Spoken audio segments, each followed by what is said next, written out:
The United States Navy is poised to meet the future with a new generation of high-tech transformer-like fighting machines. Fast. Increase your bucket to left 15. 36 knots and increasing. Yeah, here we go, here we go. Versatile. Bang it up. All right, get this done quickly. And deadly. We're green range to kill it. Kill it. These are the pioneering warships, USS Freedom and USS Independence.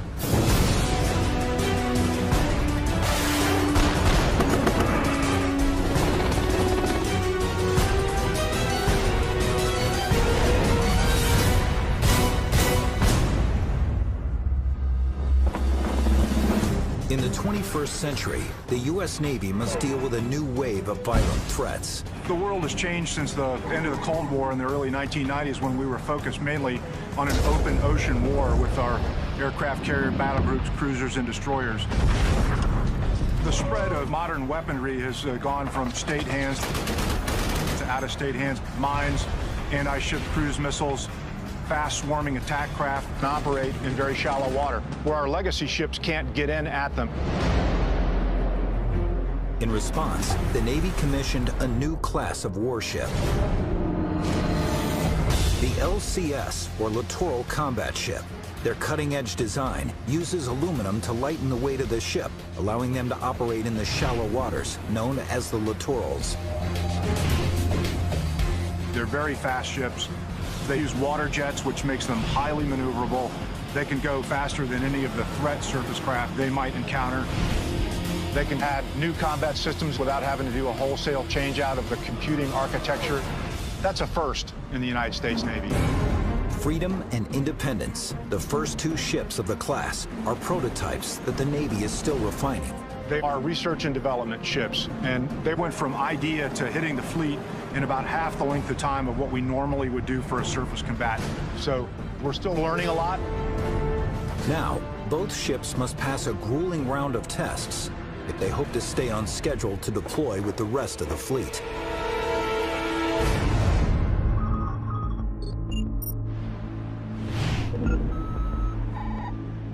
In Southern California, crews install one of 3 interchangeable combat systems on Freedom.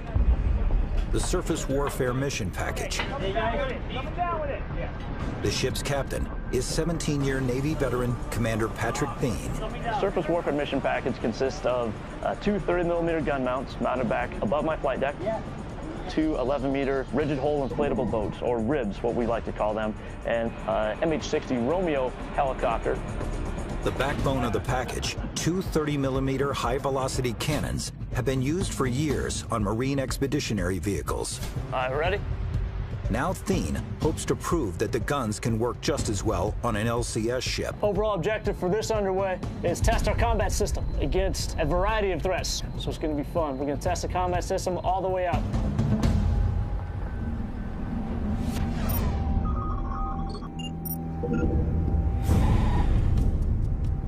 The other LCS-class ship, USS Independence, prepares to set out from Florida. How many more pallets of supplies do you have? Its captain, Commander Jerry Olin, who enlisted at 18, has worked his way up the chain of command. His ship is installing a different combat system. We're about to take Independence out for testing to try to integrate all of the components of the new Mine Countermeasures Warfare Mission Package. This mission package uses a remote-controlled underwater vehicle and specially equipped helicopter to scan coastal waters for mines, classify them, and then destroy them. Much of this equipment is still unproven, so civilian experts will ride along on both ships. I've got representatives on board from a multitude of program offices that own different components, several naval engineering centers. 501 and with Dahlgren Division, the certification. We are guests on this ship. No one likes, is it guests and fish or go bad after 3 days. So we have to be very cognizant. We are here not because we have a right to be, but because they allow us to be. 3 things right now that I'm looking at for Killer Tomato. Right. They're here to make sure the systems are, number 1, operating at design, and number 2, if there's some ways we can improve them. These two captains will take their civilian and Navy crews out to sea and put their new combat systems to the test. These prototypes must accomplish their missions before they can be used in the real world. Everything that we're doing now is a stepping stone. I want to take the ship out and want to go deploy. We need to be out there and doing things for the fleet, but also I know that we are testing everything out for the follow-on ships of the class. There's some things that we just have to get done. So if we get things right here, and I'll say when we get things right here, right, we're setting not just us up for success, we are setting the next set of crews up for success, because we're setting the future of the Navy right now, right here, okay?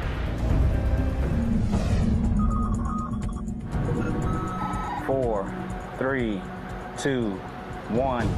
Mark time, 1-0. You ready to start GTM, sir? Yes, start number 1 and number 2 GTM.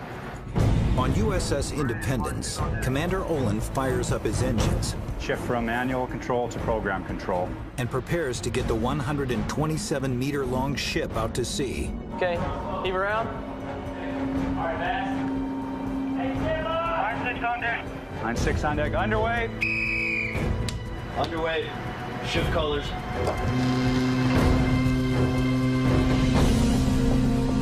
One thing that's unique about this ship compared to a conventional Navy ship is that it's extremely maneuverable alongside a pier. A traditional ship has screws that push water directly aft, and they rely on rudders to steer the ship. But this ship is essentially an enormous jet ski. We steer by water jets. Good power, sir. Back 30% bucket, all engines aye, sir. Because we have water jets, we're able to manipulate the configuration back aft to walk the ship sideways from port to starboard. Good rate of movement off the pier, about a half a knot. We do have 2 tugs connected today, and we do that as an insurance policy. The ship is very expensive, and if something were to go wrong, why not have them available? But they won't work today. They're just going to be tied up, standing by, and we're going to work the ship all by ourselves this morning. 70 yards aye. Coming out nice and flat, under control. Independence is a very light ship for its size. I mean, we only draw about 14 feet of water, but we're a very large ship above the water. A trimaran hull gives Independence improved stability during high-speed maneuvers. It also provides a large amount of interior space for its mission packages. Her flight deck is 4 times the size of a destroyer's. Cam off the deck, I'm in heading mode. All right. Once Independence is clear of the docks, Captain Olin throttles up and heads for the test area. We can drive 40+ knots. We'll steer by actually angling a water jet. 400 yards to turn, next course, 243. We can turn on a dime. Very quickly, 80 to 90 degrees per minute, and additionally, we lose very little speed in that turn. 700 yards to turn, next course is 250. Recommend 284. USS Independence is one of the fastest Navy ships on the water, but its sister ship is even faster.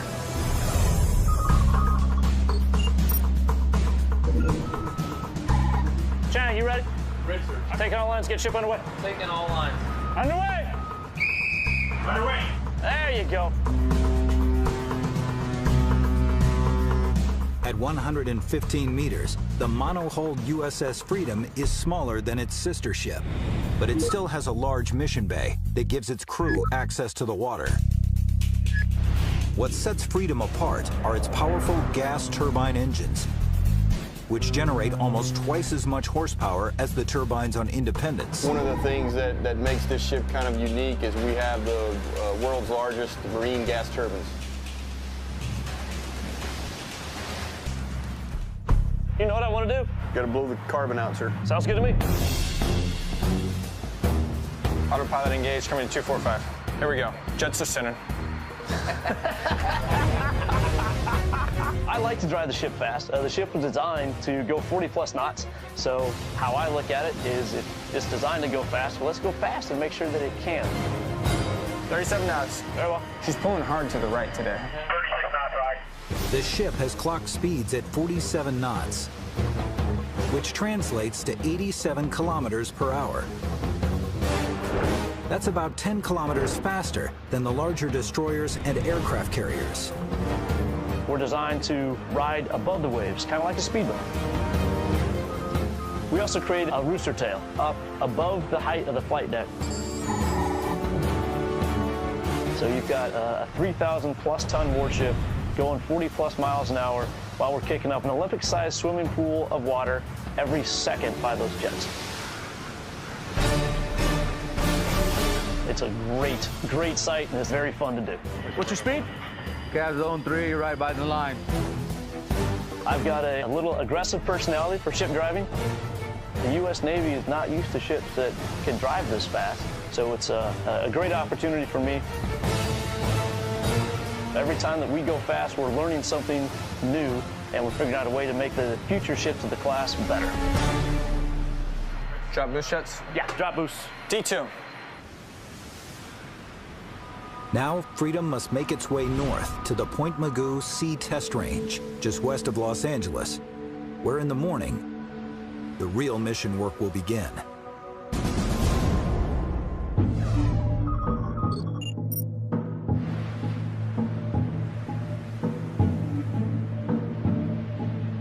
After traveling through the night, Freedom arrives at the test range. All right, I'm going down to combat.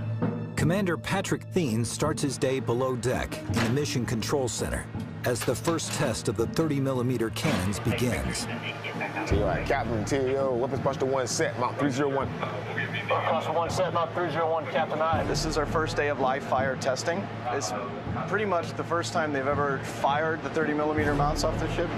We're collecting a lot of data to make sure that they do everything that the Navy said they were supposed to do. So if we complete this testing, then the Navy will say this system is safe and effective. You can use it on all LCS class ships. Identify yourself and state your intention. I am engaged in transit passage. One grave threat is that a rogue state might close a vital waterway. With a swarm of small, fast, missile-firing boats, the LCS class can use their speed and maneuverability to effectively counter these enemies. TOCAP, Combat LFO-1, Run 1, kill cruciform target with guns.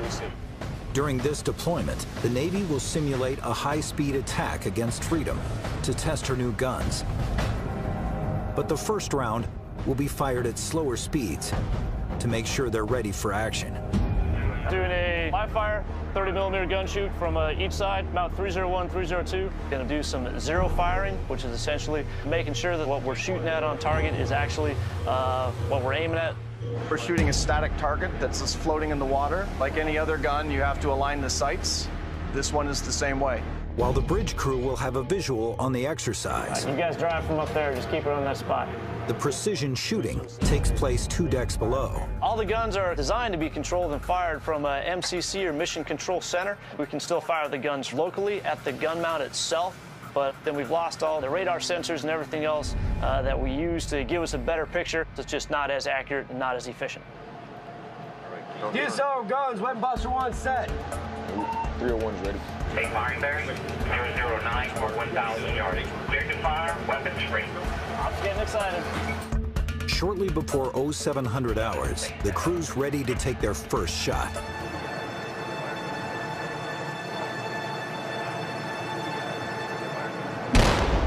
That's it. It's high. It's high. A little high again. Shooting a little high. You think? Just a little bit, maybe? So I think they're adjusting for that right now. Why would we do it now? It's just like zeroing out a rifle, same thing. Oh, that's better. Oh, a lot better. As the calibration continues, Freedom's gun zeroes in on its target with deadly accuracy. Oh, that's right on it. Look at it. Oh, that's going right through it. Yeah, that's dead on. Okay. 302 ready? All right, let's go do it. Take firing bearing, Mount 302, commencing. All right, no worries. Nice. Something 5 round burst. I think you're just gonna keep punching holes in it. We can turn it into Swiss cheese. Yeah, there we go. In an actual combat situation, these automatic cannons would be able to take out a small boat 2 kilometers away. That's what I'm talking about. Right there. That thing's Swiss cheese. With the gun zeroed, the team moves on to the next task. There it is. It's on your screen. When we do these tests, we start small with low complexity and we work our way up to more complexity. So right now we'll move into shooting a slowly moving target. Army weapon. Go and burst. Look at that. Nice. The crew has the starboard side gun dialed in. That's here, Captain C-Fire, Mount 301. Ceasing fire with Mount 301. Then the port side 302 gun takes aim. Oh, whoa, whoa, go the other way. It's gonna be long. This gun, however, has trouble finding its mark. 302, compact modular sight is down. Still fire it where we will not have any stabilization. Check fire, check fire, check fire. Check fire. Go ahead, check fire on. I ain't firing if you're gonna lose control of the gun. I'm crazy, but I ain't that crazy. This entire deployment is to test these guns. Just a few hours into the exercises, Freedom's mission is already in jeopardy. Really? Closer inspection of the gun mount reveals the sighting mechanism is broken. This will sideline the gun until a replacement part is sent to the ship. These things, they happen. The combat systems on the ship are incredibly complex. This is, again, a brand new ship. This mount has never been installed on a ship like this before. Frustrating, but not frustrating to the point that it's a game ender that we can't continue on. What's your plan here? Should move us a couple miles so we can chuck a killer tomato and go shoot it. All right, I'm shooting. The team presses on. Great deal. Yeah, change the plan. Position for the next event, which is the killer tomato shoot. This time, they'll be firing the ship's native 57mm gun. This gun can accurately hit fast-moving targets up to 8.5 kilometers away, so it's Freedom's first line of defense during any attack. All stations, TAO, go ahead and visually and electronically clear the range. TAO, I hold range visually and electronically clear. Although a permanent fixture on every LCS ship, the crew still needs to align the sights of the gun before it is ready for the high-speed tests. Green range for fire at Mount 51. Once a ship is coming with course 270, we'll kill the train. With a 4-meter barrel length, the cannon shoots larger rounds, so it demands a bigger target. And then our engagement will be against a killer tomato, which is essentially a big balloon, a 10-foot cube floating on the water, big orange thing we can see and shoot at downrange. Hey, we're standing by to start LFO2. All right, man, ready to go? We're green range to kill it. Kill it. DSO firing.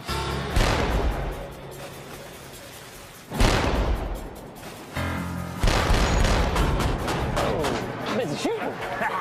Man's gotta shoot. Uh-huh. Know that. The gun is hitting its mark, but the killer tomato is a resilient target. They're designed to be able to take a lot of ammunition, take a lot of hits, because otherwise we'd have to just keep continually putting them out there and putting them out there, putting them out there. All right, all stations, Captain. Ceasefire, Mount 51. So Thien stops the exercise. Rounds right on target. 57mm gun is working like a champ. But Captain Thien's crew still has some work to do. Cruise captain, close the enemy killer tomato to 150 yards on the beam. Then we'll go find the dang killer tomato and shoot it. The killer tomato must be cleared off the range. We're gonna sink it. Twisting to port. We're gonna shoot off our port side. Commander Thien gives his crew some practice on the ship's .50 caliber gun. Roger. Hey, FPA, give me a little headway, too. I will kill the dang thing here in about 2 minutes. Come on now. Let's do it. Hey, who's got comms with the gun mount? 502, Captain. Are you man ready? Yes, sir. We're still waiting on the ammunition. Really? I'm gonna go to my corner and count to 3. Until they don't hurry up, the damn thing's gonna sink anyways. Ranger ready. Man ready, aye. Outstanding. All right.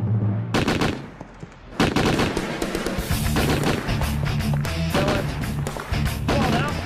Killer tomatoes can be a challenge to sink. There you go, right up. You get one hole in it. That hole gets covered with water, it fills with water, now you got a big air pocket. So then you gotta shoot that air pocket. There you go, get on target and kill it. Come on now. The target takes several direct hits, but still fails to deflate. Really? Really? It's going down. I know it's going down, slowly. but it ain't going down fast enough. With crew pride on the line, Roger, we're changing gear over to the XO so you can shoot. XO Dale Heineken takes over the gun. There we go. Right on target. XO's a killer. XO, let me see your war face. That's some positive feedback. You just say it. I like to eat tomatoes. I don't mind slicing up a few. I'll see if I get the chance to kill one, I'll kill it as well. No target. Davy Jones. Anytime you get to shoot the guns, it's a lot of fun.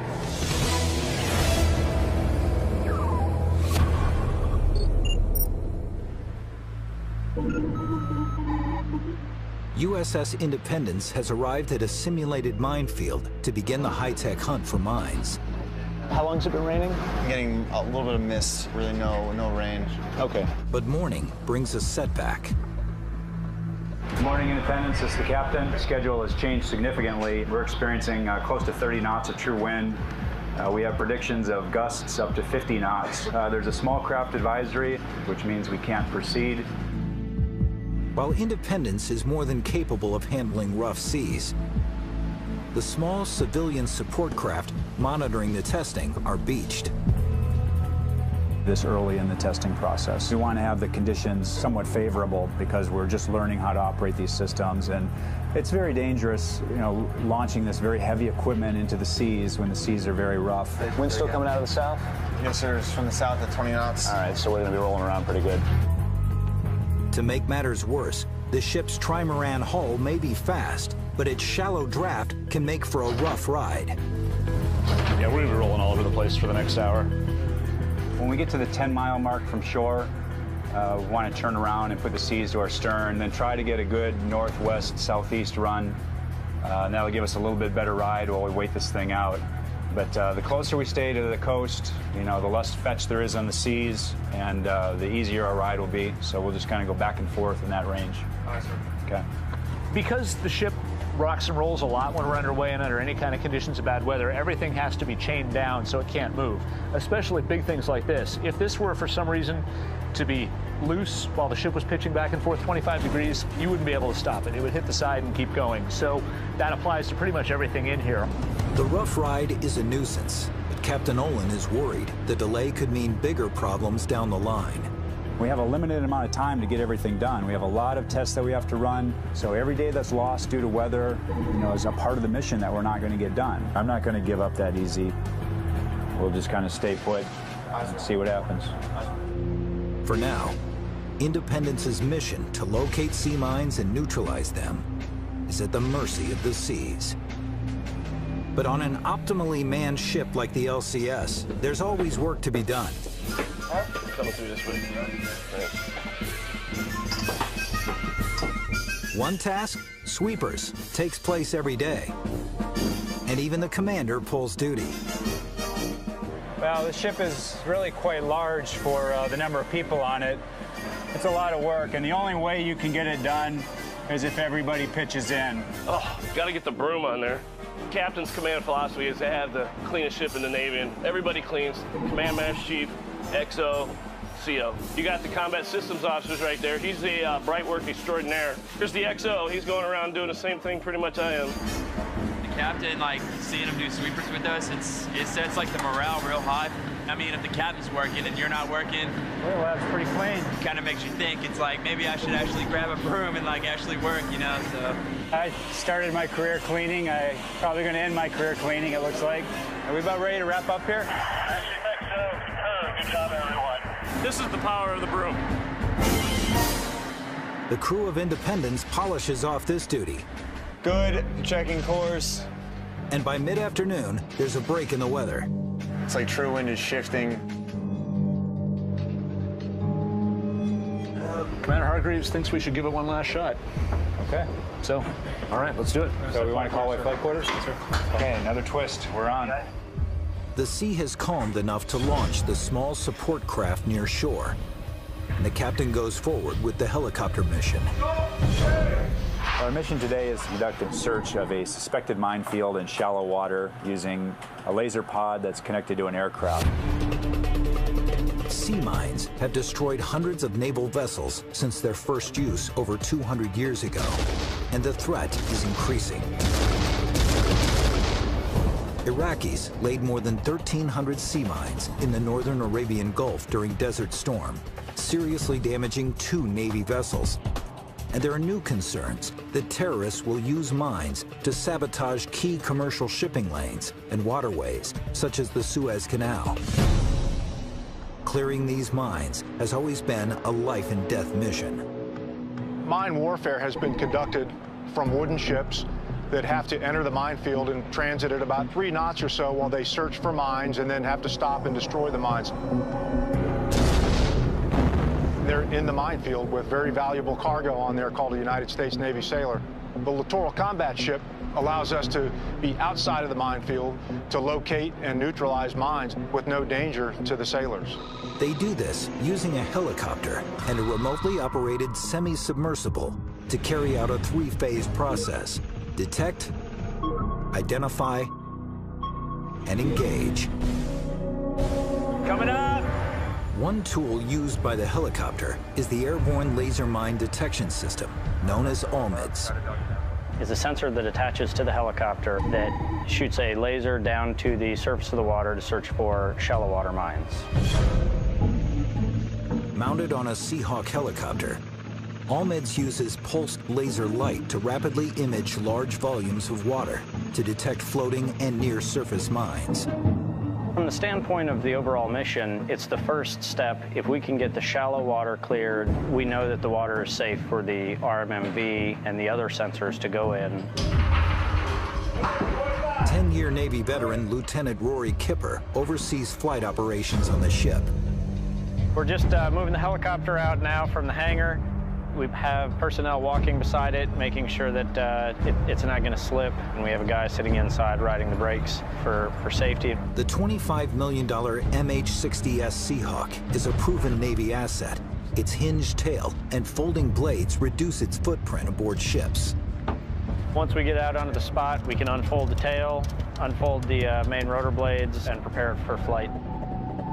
Navy pilots fly the ALMIDS missions, but civilian specialists install it, since the technology is still being tested. Release the straps. All right, slowly raise the weapon. Up. The ALMIDS is housed in a 370-kilogram pod attached to the helicopter and controlled from the cockpit. Once the pod is ready to launch, Captain Olin and his Navy crew resume control of the mission. Call away flight quarters and let's get the ship into the seas. So turn into the seas and slow to about 8 knots. Flight quarters. All hands man in flight quarters station. All personnel not involved in flight quarters stand clear of the weather decks at the frame 50. Covers about to be warm topside now. With its crew of 40 stretched to the limit, team members must perform multiple jobs. All right, GSM-1 Duarte, ET-1 Hill, HMC Morris, GM-1 Ryan, CS-1 Neristan. All right, everyone, don your Mark 1s, your cranials, stand by outside for FOD walk down. Before they can launch, the crew assembles for a crucial task to clear the deck of foreign object debris, or FOD. All right, FOD walk down. Hey, let's walk the FOD. Culinary specialist Tanika Neristant was in the galley prepping lunch when flight quarters was called. Hey, spread it out! Here on board this ship, we wear many hats. I'm in the galley, I refuel, I'm a medical first responder, stand watch on crew surf weapons, I'm on the fire party, and there's a few other jobs that I know I have that I'm not naming off right now. You're good? Okay. Yeah, all right. We do get sleep, but sometimes it's not much. Amber deck. Amber deck. This is the helo control tower. This up here is the helicopter control officer, or HCO. So they're doing engine startup and rotor engagement. It's actually one of the more dangerous times because until the rotors get fully engaged, they can droop and flop around a bit. The guy down there in yellow on the flight deck is the landing safety enlisted. He's the only person in direct contact with the pilots on the flight deck. Turbo Jim, green deck. Green deck. Green deck. biggest danger is mostly to the helicopter itself, because if you're on a deck like this, the deck moves around with the water, so you can tip the helo over or have it slide across the deck. So last thing they do before launch is the chalk and chain crew goes up there, removes the chains that are holding it down, removes the chocks from the wheels so it's free to take off. But they want to do that absolutely last in case the ship takes a funny roll or something like that.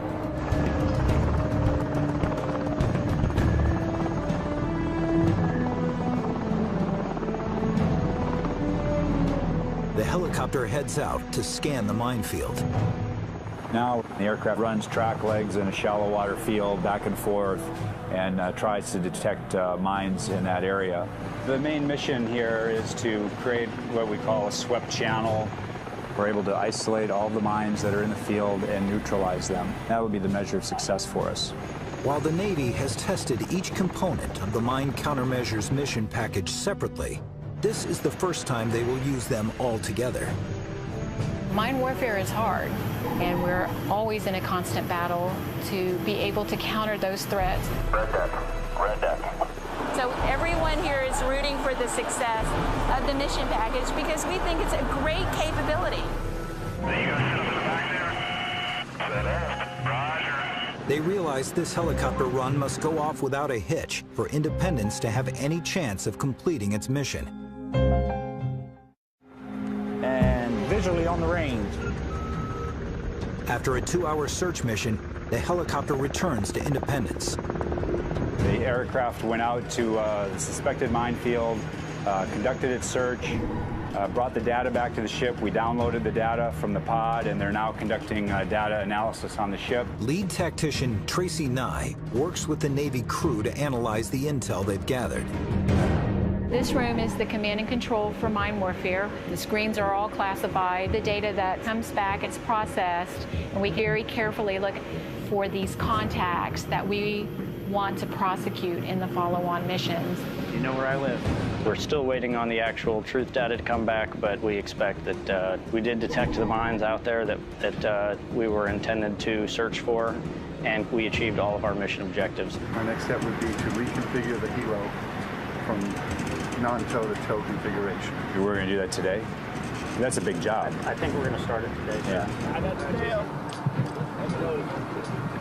With the Olmids run completed, they turn their attention to the next phase, searching for mines further below the surface. By helicopter, the flight crew will lower a sonar device into the water and tow it. After Olmids missions are successfully completed and the surface of the water space is safe for our towed sensors to be put in, we configure the aircraft from a base H-60 helicopter to one that is capable to tow a Q-20 sonar system, which we have here sitting on the deck. We tow it behind the helicopter using a reeling winch. But the helicopter will only do a fraction of this search. The bulk of the work will be done by the cornerstone of the mission package, a semi-submersible called the RMMV. This is a diesel-powered RMV remote mine hunting system. That includes this black vehicle here and this sonar down here. That's an AQS-20. Still an early prototype, it's launched from the back of the ship and uses the same sonar device as the helicopter, but can last 18 hours before refueling. A big advantage over doing it from the air. What RMV brings to the table is endurance. It really is the workhorse. When the sun goes down, ship lighting is switched to red to keep the ship's profile to a minimum. As civilians check the readiness of the vehicle, Lieutenant Commander Lance Ruth makes sure his men are ready for the challenges ahead. Port. Stand at ease. Anybody have any concerns, anything that's come up over the last couple of days? It's better that we discover the problems now than discover them tomorrow. LPOs, you got anything to put out, Chiefs? Because this is all developmental testing, it is kind of a science project. It's about proof of concept. It's about taking the idea and making it a reality. The idea is to actually put the vehicle out and leave it out overnight and then recover in the morning. There will be some long days involved, so Get your rest when you can get it. The mission will actually go for about 18, 20 hours. So this is something that will in a way, mature us to know what to expect and how to handle it. Because once we're operational and we got a whole minefield that we got to clear, it's going to be a lot worse. Years of development and millions of dollars are on the line when testing resumes in the morning. We're all geared toward success. Nobody out here wants to fail.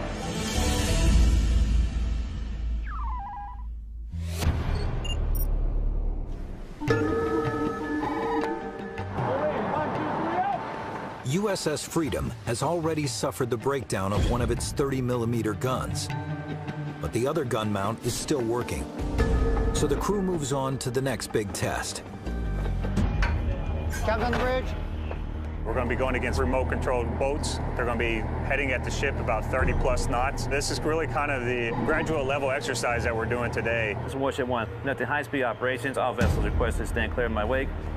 Very challenging. Swarm attack is what we call it. We're a hostile nation. We're trying to overwhelm our defenses. Green light, MBA, green light. Bridge eye, all stations, whoever sees the visual on these guys first, call it out. And Dorna can see them. Dorna 067, 8 miles. There we go. Tracking Dorna eye, 067, 8 miles. The ship's sensors have picked up 5 remote-controlled boats approaching from several kilometers out and not yet visible to the naked eye. Swing back around. Let the bridge know we're coming around to course 330. Thien must use Freedom's speed and quick turning ability to intercept the fast-moving targets. Let's go ahead and get boost jets engaged. Boost jets engaged, T6, or 20 knots, sir. Very well. What's the range? 13,000 yards, sir, 071. Captain, got him visually. Say it? Got him visually right here. About 2 points out to port bow. What's their speed? 39 knots. 9,000 yards of closing. 5 boats are racing towards Freedom at 55 kilometers per hour. When the Freedom deploys in the near future, every decision the commander makes in a situation like this could mean the difference between life and death. Officer deck, left full, 340. Jets are left, 30 degrees, coming to 340. Right, let's get up to speed, run with these guys. Yeah, here we go, here we go. This is where we make our money, Chief. I want to see this thing drive. It's going to go fast. It's going fast. It's awesome. Very well. There they are, right there. Got them. Range! Range, 5,000 yards. All right, let's go. Here we go. Jets to center. We're at 32 and increasing. 33 knots, increasing. 33 and a half. 34. 36 knots and increasing. All right. When you're looking at the ships doing 39 knots and you got vessels inbound to you, they're doing 39, 40 knots. All of a sudden, you're talking about a pretty quick closure rate. 6,000 yards every 3 minutes. Yeah. So a lot of things are changing quickly. We're at 37 knots. Let them know we're starting to cut across them. As Freedom closes in on the attacking forces, Thien executes another tactical maneuver. I'm going to cut across in front of them, get them in 301's firing arcs. He prepares to cut across the path of the approaching boats before opening fire. We cross the T, which is a classic naval maneuver for gunfire. 38 knots, sir. One of my biggest weapons is my wake. I throw about a 20-foot wall of water when I'm going fast. Increase your bucket to left 15. Left 15 knot. So with the small boats, when I cut across them and create a wake, I need to gauge, okay, how fast are they going to move through the wake so I know a good open fire range. Should be coming into 301's cutouts here if they're not already there. BMC, say speed of the contacts. 20 knots, sir. 20? Yes, sir. Really? All right. The captain's tactics might be working too well. There's speed 21. That's it? Really? No way. Webs. Man, they was going like 40 knots and they slowed down like wicked. 2.7 is their closing distance. Really? Really? They're not going that fast? They're going like 40 freaking knots. Yeah, we outran them. I think your wake might have got them. They want to call it, knock it off, and reset. Very well. Bridge eye slowing down now at 22 knots. That was very anticlimactic. Thien's aggressive driving has created a massive wake that overwhelms the remote-controlled boats. They're no longer moving fast enough for the high-speed shootout. The captain and I turned a little bit too early on that one, and they were coming in like 30, almost 40, then they slowed down a whole heck of a lot. So, anyways, roger that. I'll make sure they can come in a little closer before I shoot them. Drop boost shots? Yeah, drop boost. It'll take them a while to reset, so drop boost. All stations, red range, red range. We kept them farther away from us than they wanted to be. So I controlled the battle space with my speed. I mean, hell, I can't set it up. I can't set it up much better than that. So it was a good run for the ship. We controlled the fight, which is what you want to do all the time. The test designers are not pleased. They need to prove Freedom can take out attackers with her new guns, not her wake. Project Officer Mike Molyneux needs the captain's help to make it happen. They completely made our test event very difficult. Yeah. So you know your tactics next time? You're ready to reset? Yeah. And we got an idea of how they're going to drive now, too. Yep. So, which gives us a bit of an advantage. Very wimpily. But they have a remote control boat. That's really all they want to do. I know. They really want us to kill them. I know. And I really want to kill them. In my own special way. Okay. Every captain is unique and unto their own. It's his ship. He does what he wants with his ship. So we have to flex to that. The new gun has yet to fire a shot at the fast-moving targets. Captain Thien will have one more try to prove it can get the job done. Cutting across them, we weren't going that fast when we cut across them. So it wasn't that bad, but it wasn't that bad. We know we can run with them. We can run with them. With precious time slipping away, Freedom quickly repositions and starts again. All right, about 20 knots, we're going to open up to about 5 miles from these guys, and then combat the event, we're going to swing around and do exactly what we just did. TA9. 3,000 yards. OS1. You got contacts there? It's that blob right about there. For 25 degrees off port bow. Range visually clear. Range visually and by radar. Closing at a fast rate of speed I. MPA, turn around 47, 4,500, and that'll be perfect. This time, the captain turns the ship while the boats are further away in an effort to reduce interference from his wake. Perfect. Finesse, recommend coming left and run it hard. Coming left. Set weapons posture 1, mount 301. Set weapon posture 1, mount 301. Set weapon posture 101 I. Stand by for open fire. Stand by. Stand by to open fire. T-Open has still hold the range electronically. Freedom's speed allows her to move quickly into range for the 30mm gun. Yeah, I can't give you anything better than this. I really can't. 3,600 yards. But it needs to fire before any advantage is lost, and attacking forces unleash their weapons. Why are we not shooting? Come on. 3,000 yards. Very well. Shoot, shoot, shoot. Ask TA why we're not shooting yet. There we go. That's what I want to hear. Really? Come on now. We're gonna shoot some stuff. Tear the crap out of these guys. Seems a little long. Yeah. After firing single rounds, the gunner tries to overwhelm the boats with a series of rapid bursts. Go and burst. You guys got any clue why I can't fire? Why are we not shooting it? Captain, there's a fault on Mount 301. No way! You can't make this up. What's your fault? You shoot. It's coming off and on. AOMPC clear fault. Attempting to fire. Still got a green to shoot high. Well, apparently it didn't fall as much as we thought. Still shooting. Only able to shoot 1 round at a time. 301. Bridge copies. Captain, only able to shoot 1 round at a time with 301. Well, shoot 1 round faster. We have a GCU fail fault on Mount 301. Unable to shoot with Mount 301. Recommend break off. Unable to shoot, recommend break off. After a fitful start, the remaining 30mm gun has stopped working. All stations hold fire, exiting the safe firing bearings. Hold fire, exiting safe firing bearings. Hold fire, sir. Hold fire, aye. All right, here we go. Let's go ahead and cease fire on this mount. We're gonna finish this exercise right now. We gotta figure out what the hell's going on with this gun now. All right, sir. Cease fire. All stations. All right, go ahead and slow back down. All right, sir, coming down. With 1 gun down, Freedom could continue the tests. But losing this second gun is a game changer. If technicians can't quickly fix the problem, they may have to pull the plug on the entire mission. It's believed to be one of the safeties built into the gun, maybe giving us problems. We know that if we fire the gun when the ship is traveling at bare steerage, 3 knots, we do not see this fault. But we know that it does fault when the ship is blasting along at 30 knots plus. It's shaking and jiggling, and now there's a lot more motion involved.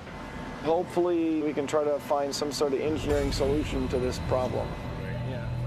Steen is still hoping any needed repairs can be made quickly and at sea. Sure. He and his crew have a good battle rhythm building. All right, Mike, what's the plan?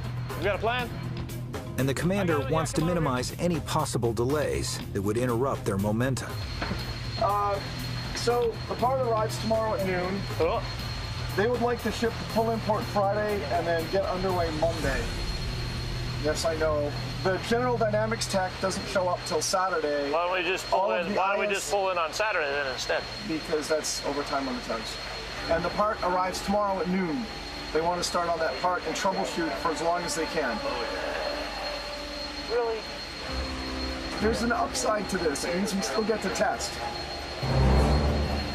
The consensus is to temporarily halt Freedom's testing and head to nearby Port Hueneme for repairs. Get with Ops.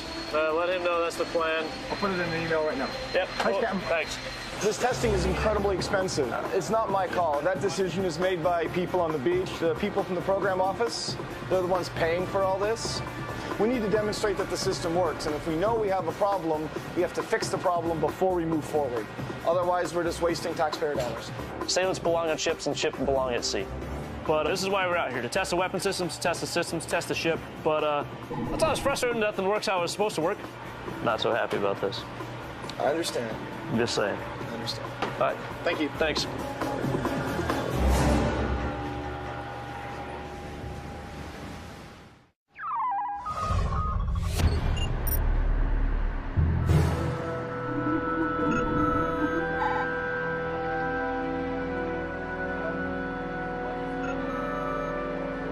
After searching for shallow water mines by air, USS Independence's search now switches to deeper waters. I don't know. I think the seas look favorable. They're a little choppy. No, those are forward. We're flattening out by going into them. The crew prepares to launch the helicopter and the semi-submersible known as the RMMB simultaneously. Once the ship is deployed to a hot zone, it can use both methods to scour minefields. I hope we get moving here. I kind of want to get this thing in the water. It's a tense day for all on board. It's the first time the Navy crew will launch the $12 million mine hunting vehicle on their own. Today, sailors are taking complete control of the system. So there is some butterfly feeling. Action 1 to all 1, Captain requests at Amber Mission Bay. They just got Amber Mission Bay, which means that the ship is stable on a course and speed, and we're not pitching and rolling all that much, so that the vehicle can actually be launched.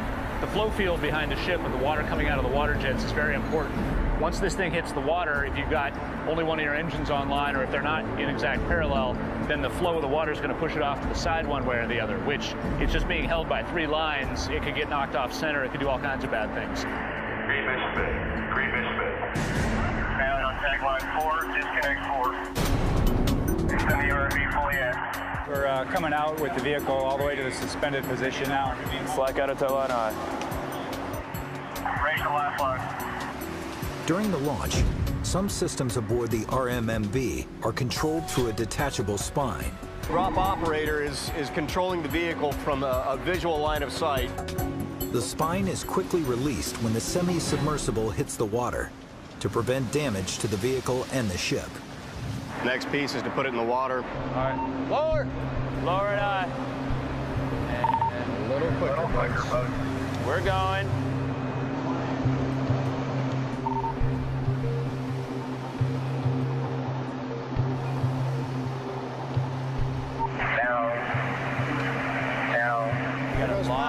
You got a lot of tension at Shackle 5.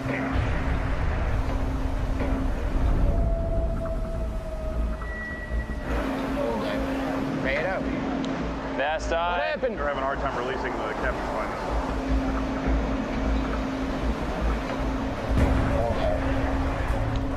So what's happening right now? What are we waiting on?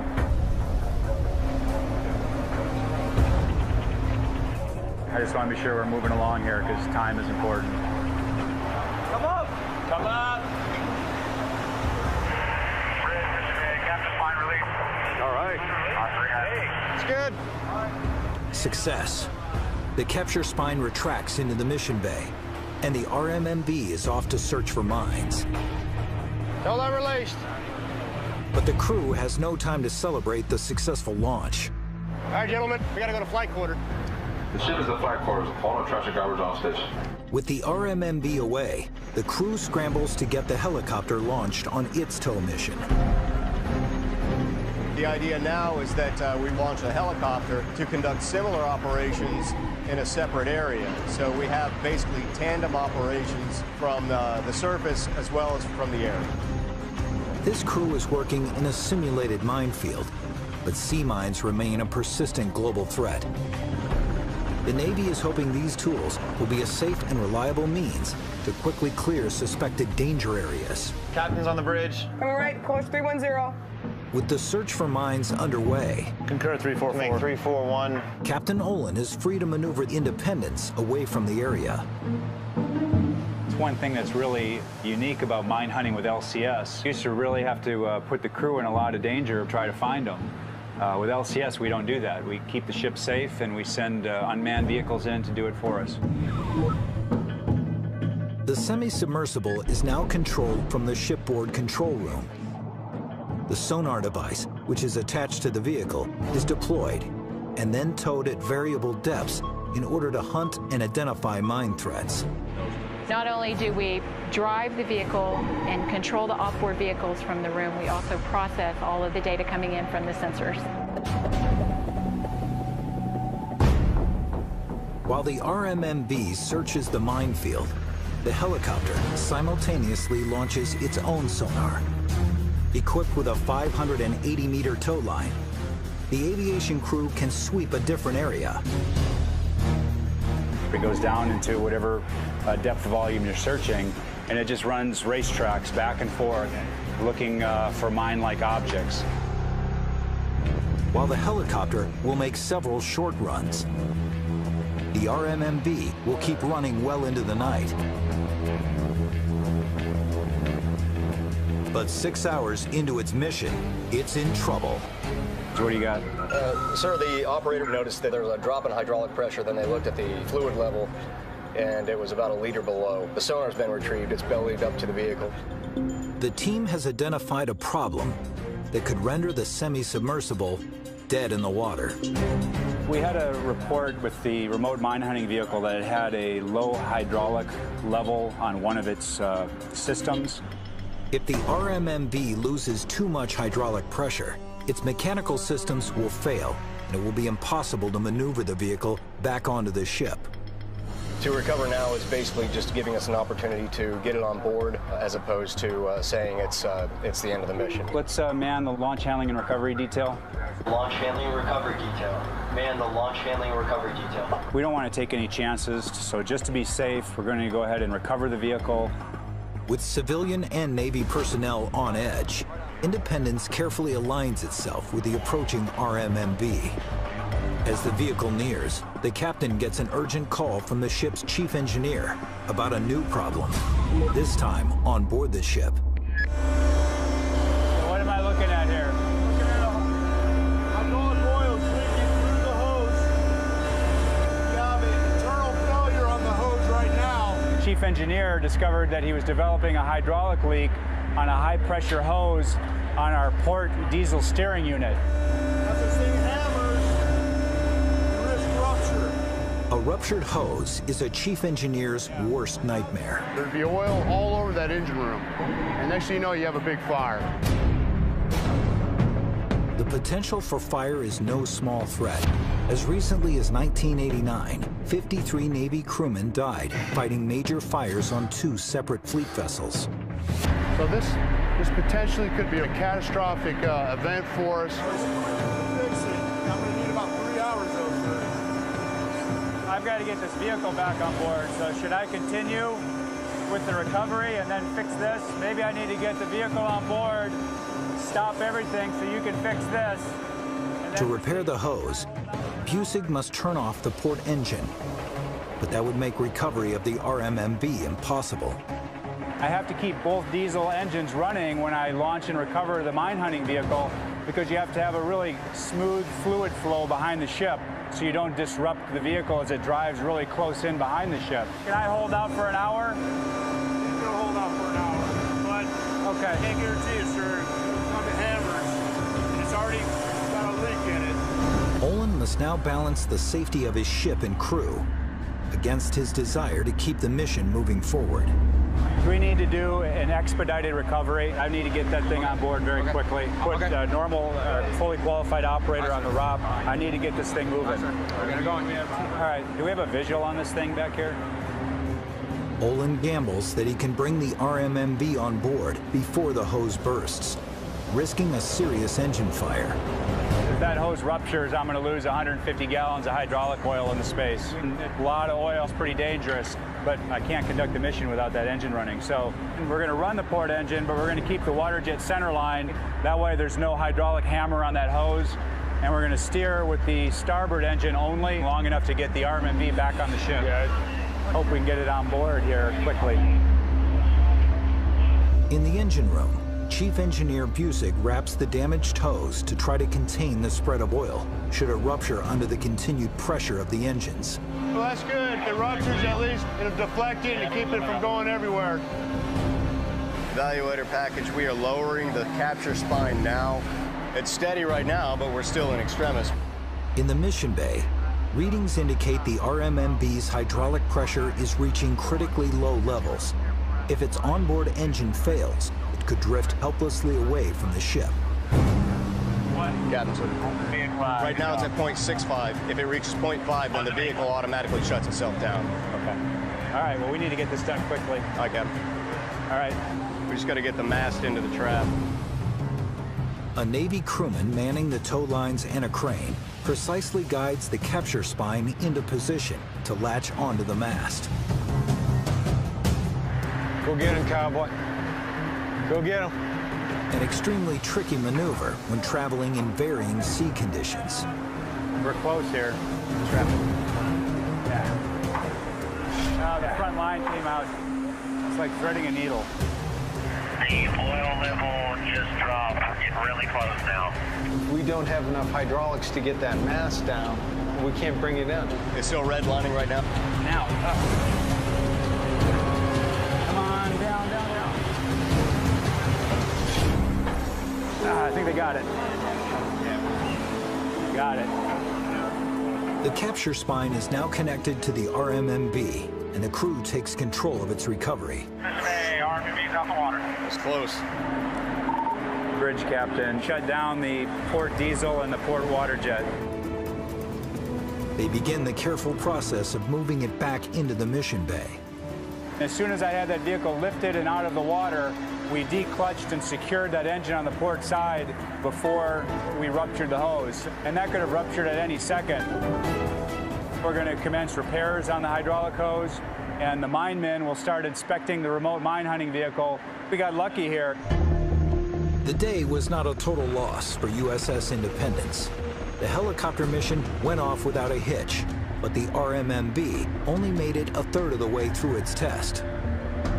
Until they can get their workhorse back in the water, the mine hunting mission is at a standstill. We have to pull into port in a couple of days to refuel. My goal is to try to get it in the water so we can complete the mission before we make our next port visit, because otherwise we have to make that time up later, and quite frankly, we're running out of time. We have to be done with this particular phase because there's another phase of testing that we have to do for the next underway period, and then there's one more period after that. Really, the schedule has to stay the way it is in the big picture. Overnight, they determined that a broken actuator, a small motor that powers one of the RMMB's stabilizing fins, is the source of the hydraulic leak. Here she comes. Oh, she's moving. Early in the day, a new actuator arrives at the ship via small boat transfer. Bridge boat cargo transfer complete. And the new part is quickly in the hands of technicians. But they still need another piece of equipment to complete the repair. What it is a hydraulic purge unit. It's a kit that they need to send down to the RMMB to clean out the hydraulic system and run it.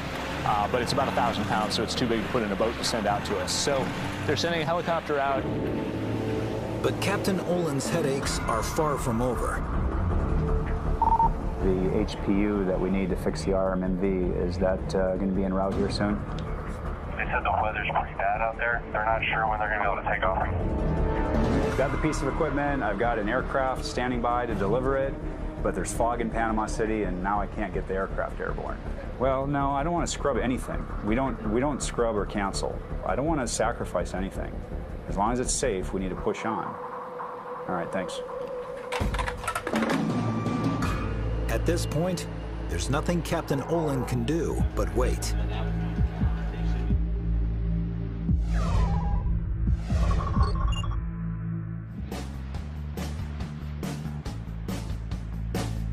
Usually when we can get an hour or two in the schedule, we try to run a no-notice drill. All right, I'm en route to medical. Make it a safe route. Yeah.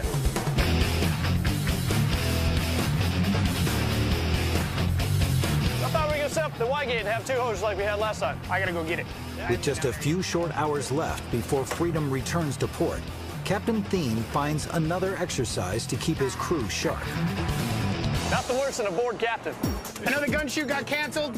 We're all about adapt and overcome, so we're going to do some damage control training. Let's go ahead and split up. CMC, if you could be the first plugman, man up the hoses. He orders his crew to man the hoses for a fire drill. Water on. Right over the side. Fire! Down low, there you go.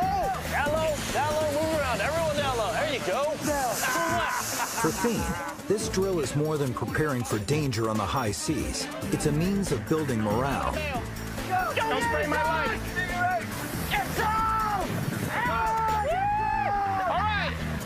The captain's energy is pretty much, it's infectious, I would say. Definitely, that energy kind of feeds us and kind of keeps us going. Every crew reflects the personality of the commanding officer. His energy resonates in all of us, and it's a fun place to be. Fight the fire! Go straight and go down angle. Go straight. Keep fighting as you're doing it. Keep fighting. Keep fighting. I love training. It's freaking awesome. Spirits are high as Freedom arrives at Port Hueneme, a naval base 100 kilometers northwest of Los Angeles. The ship will dock here for 2 days to make repairs to the gun mounts, and the captain doesn't want his crew to lose their edge. Don't let yourselves get out of the groove we're in and the tactical mindset. When we get back underway on Monday, it's going to be an hour transit to on the range and putting rounds down range, okay? We need to be ready for that ASAP. We are here to fix weapons so we can go out and shoot and kill things, okay? So everybody needs to keep that in your brains. Freedom's crew must wait out the weekend before they know if they can return to the firing range to complete their mission. There's always a time crunch. There's some risk to accomplishing our mission all the way, but right now we can't complete the mission without the guns being fixed.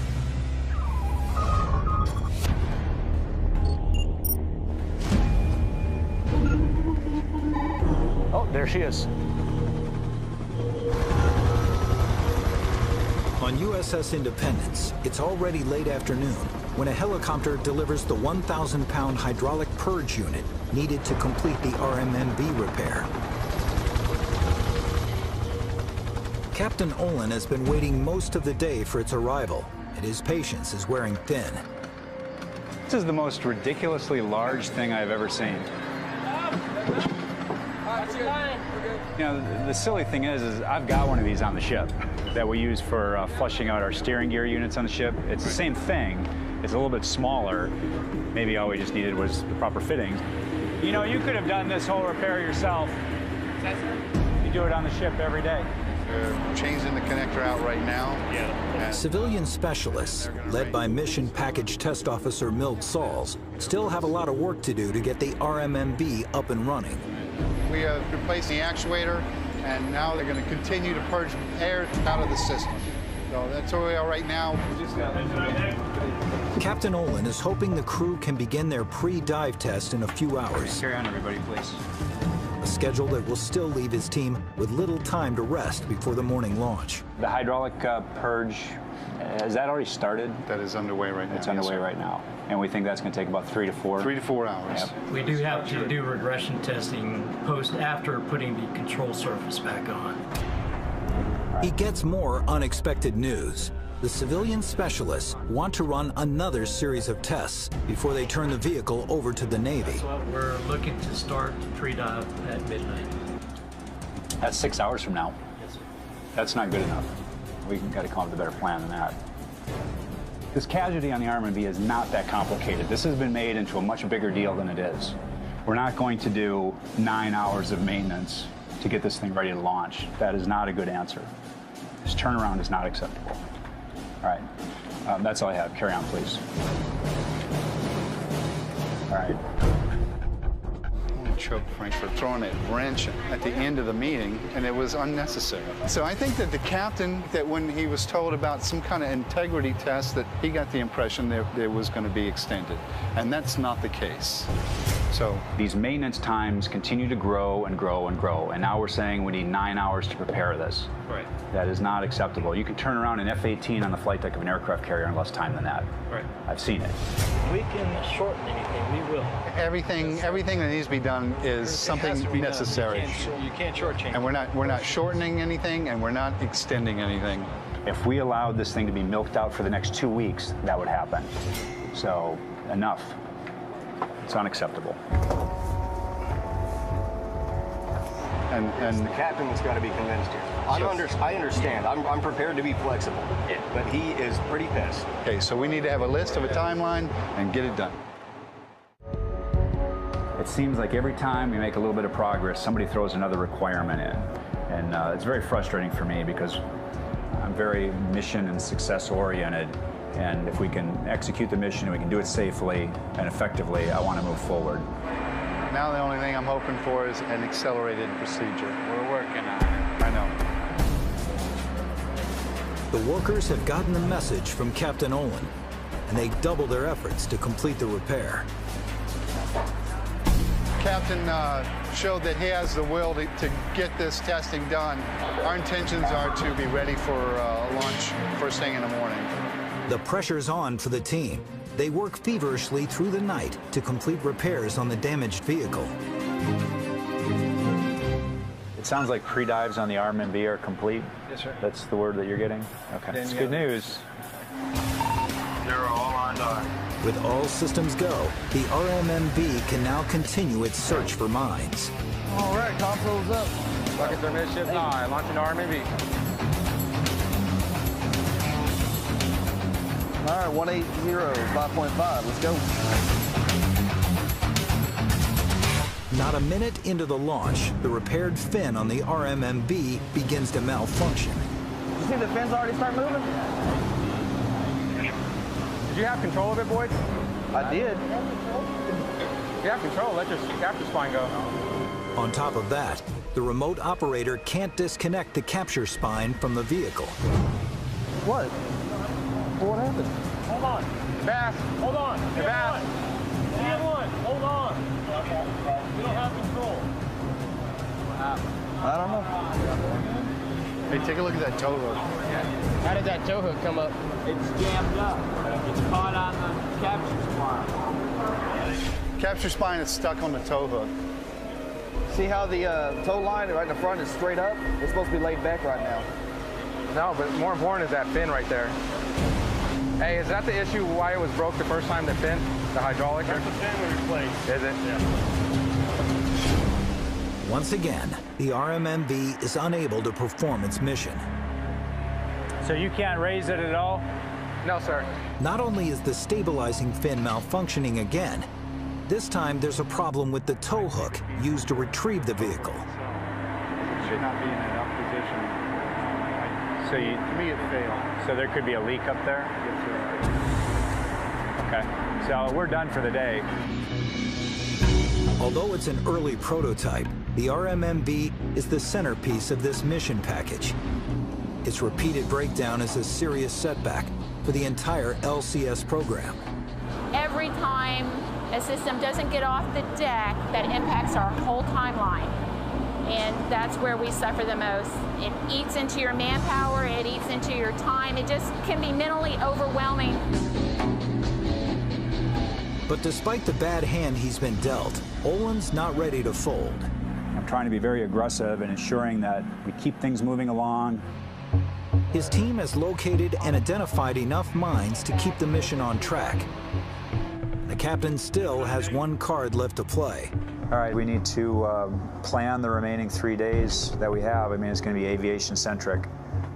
We'll plan the next mission over the calls that we got from the RMV mission that we ran. They decide to move forward to the third stage of the detect to engage scenario.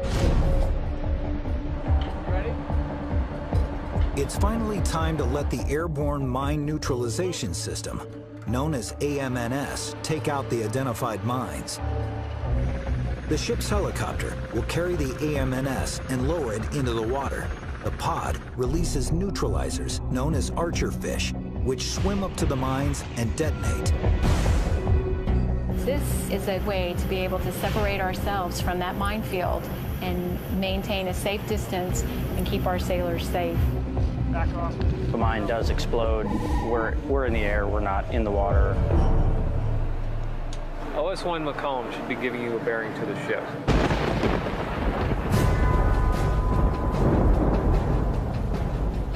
But before they can get the AMNS airborne, the captain confronts yet another obstacle. Water spout warnings in our immediate area. All right, thanks. Captain.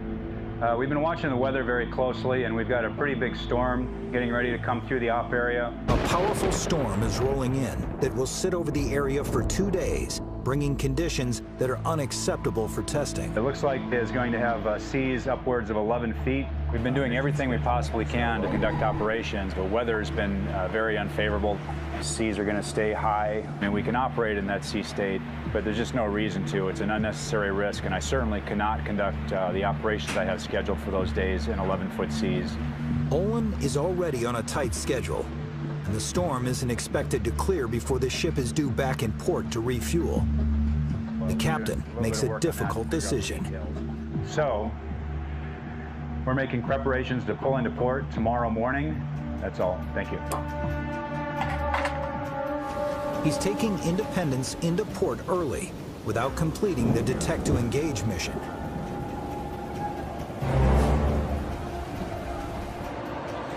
It's a disappointing turn of events after so much hard work. So Olin gathers his team one more time to see if they can somehow salvage the mission. Attention on deck. Hey, everybody, stand at ease, please. The mission team needs to figure out how do we capitalize on the remaining hours that we have, and that's what we've got. All right.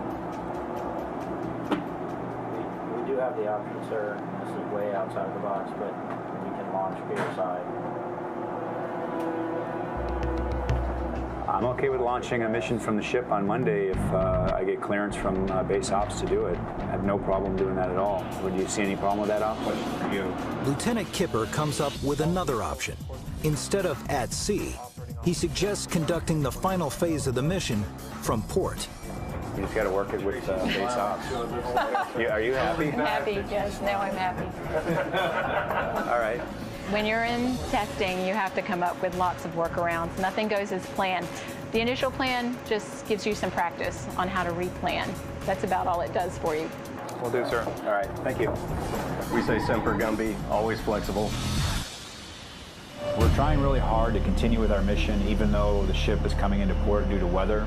So we're going to keep working tactically as though we were at sea on Monday. The only difference is we're going to be tied up next to the pier for that one day. There's Aiden Hazard, our buoys 3 and 4 off the bow. As they pull into port, the team is upbeat that they can finally complete their mission.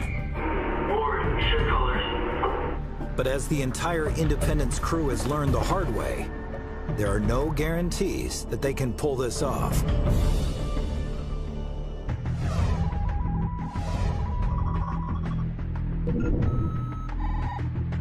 Test team, if you need to go check your equipment, sensors, whatever, get out there and do it now. USS Freedom remains docked in Port Hueneme as civilian specialists wrap up repairs on her 2 30mm gun mounts. The end is in sight. There's light at the end of the tunnel. After 2 days on dry land, the captain and crew are itching to return to the firing range to finish testing. Just tell me what's going on. 30mm guns. Compact modular sight on Mount 302 is installed. All right, sounds good. Ready to shoot? Ready to shoot, sir. Guns up, ready for fire, right? Let's go, sir. We'll do it. Oh, thanks, C-Boss. The repairs are completed on USS Freedom's broken 30mm guns. Officer deck, how we coming? And it's time to head out. All right, MPA, let's get some headway and get the heck out of here. I need to go fast in about 2 minutes. Captain Thien makes quick work of getting back to sea. Freedom prepares for a major exercise, using all her guns and a helicopter to prove she can counter an attack by high-speed targets. Attention on deck. Carry on. He gathers his command team to make sure they're ready to go. Holy crap, finally getting to shoot the dang guns. Outstanding. Lots of good work been done, fixing the goofy things up.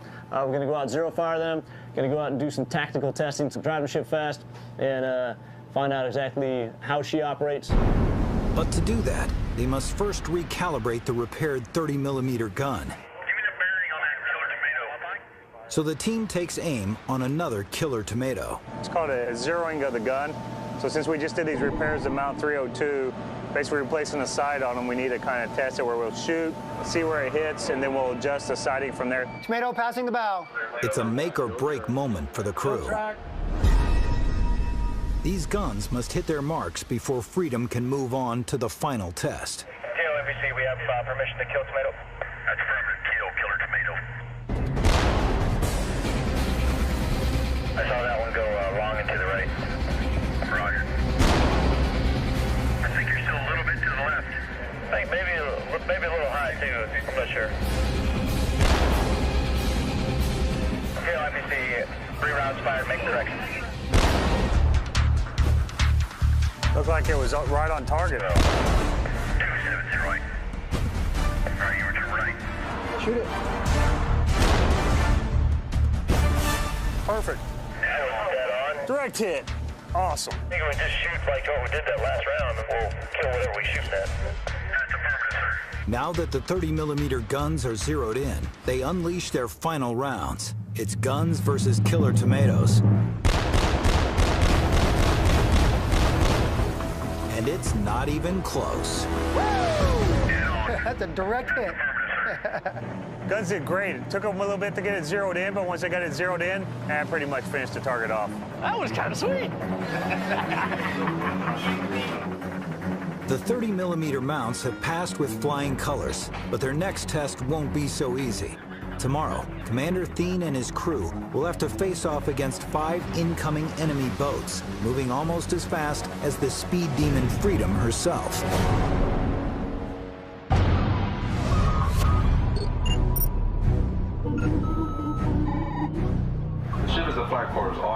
USS Independence has returned to port after a powerful storm interrupted her mine hunting mission. But she has a job to finish. Now the helicopter will make a 150-kilometer flight back out to the danger area. The purpose of this mission is to neutralize the mines that were found using the other sensors. So whereas Q-20 and Almids were looking for mines, this is going out and individually destroying each mine that we found using the other systems. Got to. The hands clear, coming up. The AMNS carries 4 armed 16-kilogram self-propelled Archer fish that are deployed underwater. But on today's exercise, the crew won't have the satisfaction of seeing them detonate their targets. They will not be live ordnance, so there won't be an explosion because we're shooting at a training mine that we don't want to destroy, and the Archer fish units cost several $1,000s. There's no shape charge in the nose of these destructors, so we just touch the mine with the destructor and we've completed that sequence. For the entire crew of USS Independence, it's a pivotal moment, the culmination of all their difficult work. This is a proof of concept, shows the detect to engage sequence works, at least notionally, can be conducted from the ship with the personnel on board, and is a real big check in the box for the objectives of this test. Amber deck. Amber deck. If they can pull this mission off, their testing cycle will be a success. Failure could mean costly delays for the LCS program.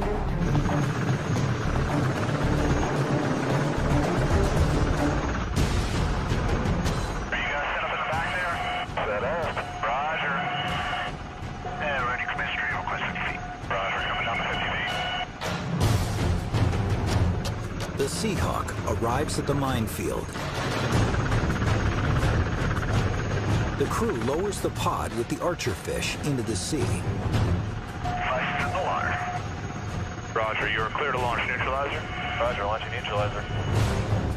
On board the chopper, the remote operator locks onto his targets and then releases the lethal Archer fish, which is equipped with both video camera and sonar. Got a video. And neutralizer's away. Copy. Flying good. Now, the Archer fish heads for its target. And I got the contact on sonar. SOR on. Roger. It closes in on a moored mine. Master. Roger. Master arm is armed. Trigger pulled. The Archer fish is just centimeters away from the mine.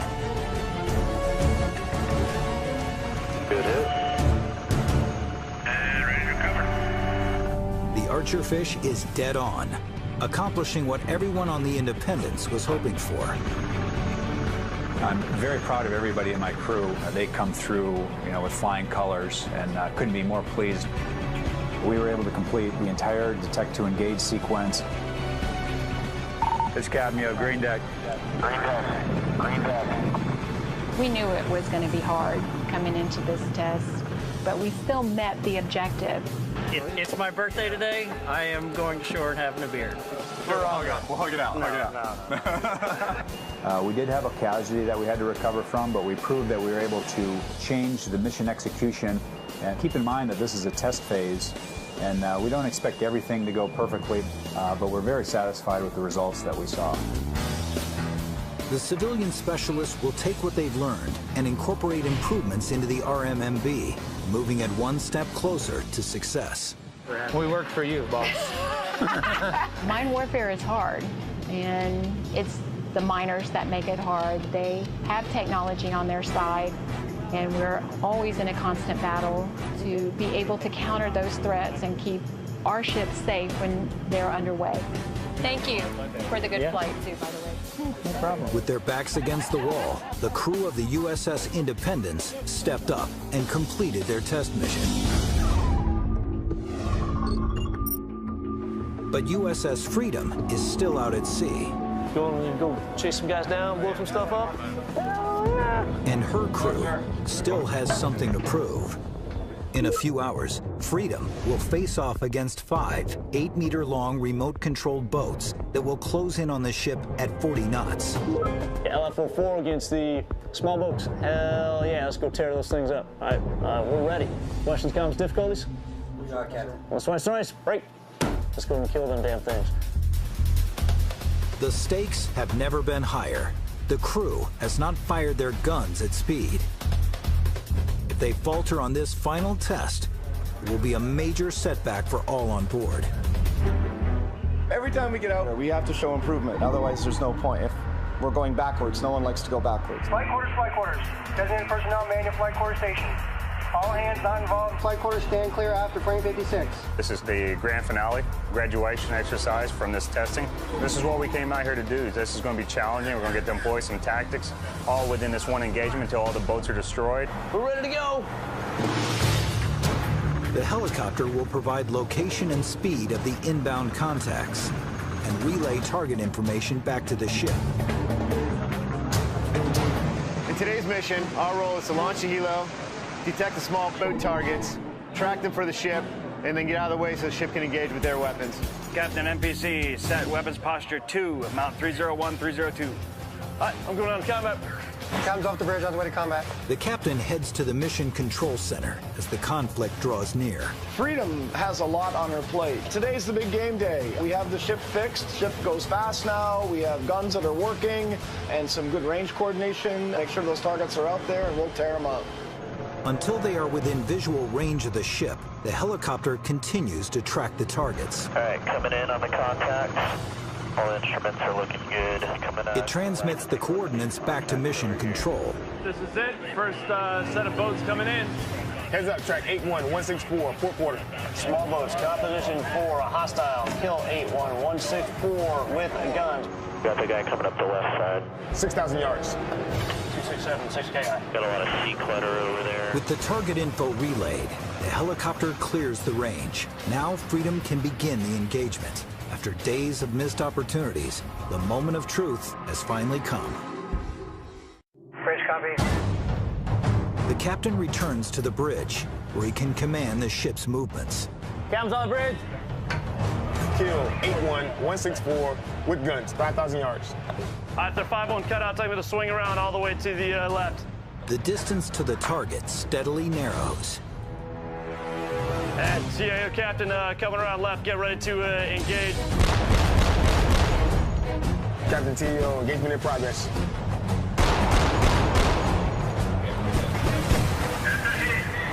Still moving. 2,200.